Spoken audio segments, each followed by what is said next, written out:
Hello everyone, मैं कोमल। और चलिए अब बात करते हैं व्हाट इज़ दिस फंडा हाईएस्ट गुड। जैसे मैंने अभी जो पहला मेरा एक वीडियो डाला है जो फ्रीडम ऑफ फ्री विल का, उसमें भी मैंने लास्ट एंड में एक लाइन जोड़ दी कि फॉर द हाईएस्ट गुड। तो आखिर ये फंडा क्या है, लेट्स अंडरस्टैंड।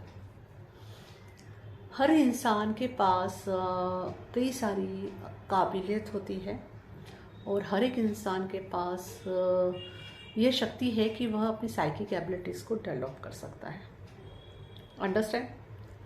अब साइकिक एबिलिटीज़ मतलब जिसको आप कहोगे रिद्धि और सिद्धि, किसी चीज़ के अंदर सिद्धि पाना है ना, तो उसका इस्तेमाल दो तरीके से हो सकता है, या तो भलाई के लिए या तो बुराई के लिए। तो यहाँ पे जो एक बहुत बड़ा लॉ चलता आया है कॉज एंड इफ़ेक्ट का, वह अप्लाई होता है। जब आप कुछ अच्छा सोचते हो और कुछ अच्छा करते हो तो आप उसी अच्छाई को अपनी ज़िंदगी में मल्टीप्लाई करके मैनिफेस्ट भी करते हो। इसलिए कहते हैं कि आपने ये सुना होगा ना कि कर्म किए जा फल की इच्छा मत कर, भगवद गीता में कहा है ये। तो इसका क्या मतलब होता है?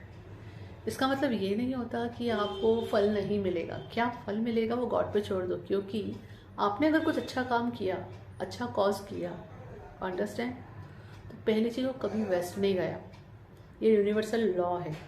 तो उसके बदले जो रिटर्न मिलना है वो गॉड आपको बहुत अच्छे से देंगे ही देंगे। बट द थिंग इज, आप सोच रहे हो कि इसके बदले मुझे यही मिले, so that is not possible.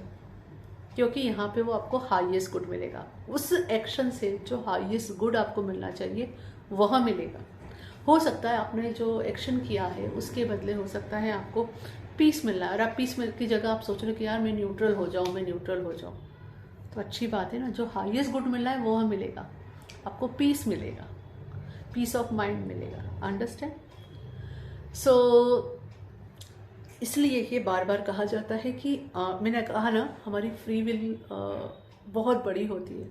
तो हम फ्री विल से यह भी चूज़ कर सकते हैं, चॉइस बना सकते हैं कि हमें जो भी एक्शन लेनी है वो हाईएस्ट गुड के लिए ले या ना ले। यस। तो यहाँ पे जब हम इंटेंशन डाल देते हैं हाईएस्ट गुड का, तो क्या होता है, फिर हमारे जो भी चॉइसेस हमने बनाई हैं वो बहुत ही डिवाइन तरीके से फुलफिल होती है। तो उसमें आप अनकॉन्शियसली गुड कॉजेस भी करते जाते हो। It is not beautiful. आपकी डिज़ायर तो पूरी हो ही रही है, ठीक है, आपने जो चॉइस बनाई है, आपका गोल बनाया, वो तो पूरा हो ही रहा है, लेकिन यहाँ आपने हाईएस्ट गुड बोलने की वजह से वहाँ पे आप अच्छा कॉज भी कर रहे हो। तो आपको आपका गोल का रिजल्ट तो मिलना ही मिलना है, उसके अलावा जो अच्छे कॉज कर रहे हो उसके बदले जो रिटर्न मिलना है वह भी मिलता रहेगा। ओके।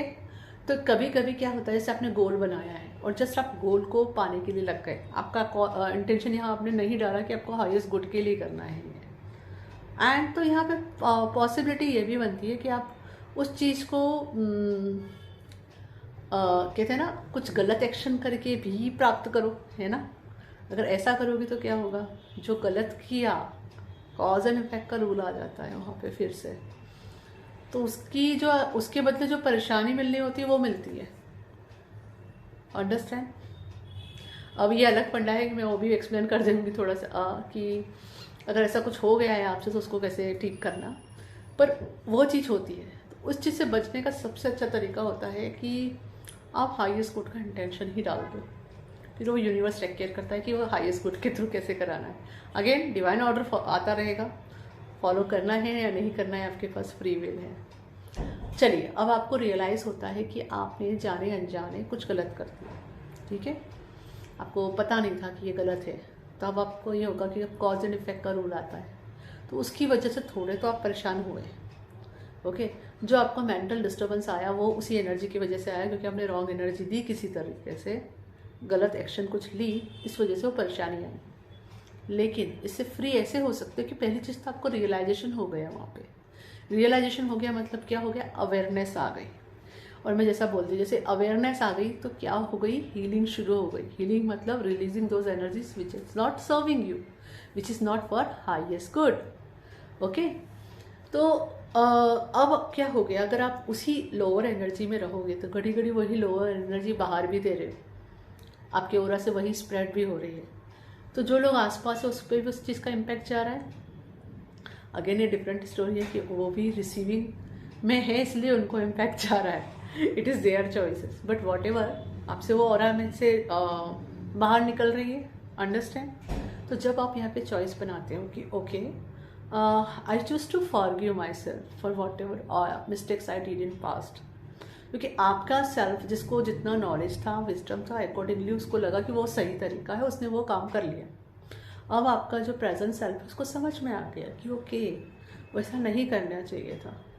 तो जितनी आपने अपने आप को परेशानी देनी थी दे ली, आप वहाँ से फ्री हो सकते हो, क्योंकि यहाँ पे भी हाईएस्ट गुड होगा जब आप अपने आप को माफ़ करते हो और उसको लेट गो करते हो। तो उससे क्या होगा, अब आप लोअर वाइब्रेशन से हाई वाइब्रेशन में शिफ्ट हो जाओगे, क्योंकि आपने खुद के साथ फॉरगिवनेस कर दी।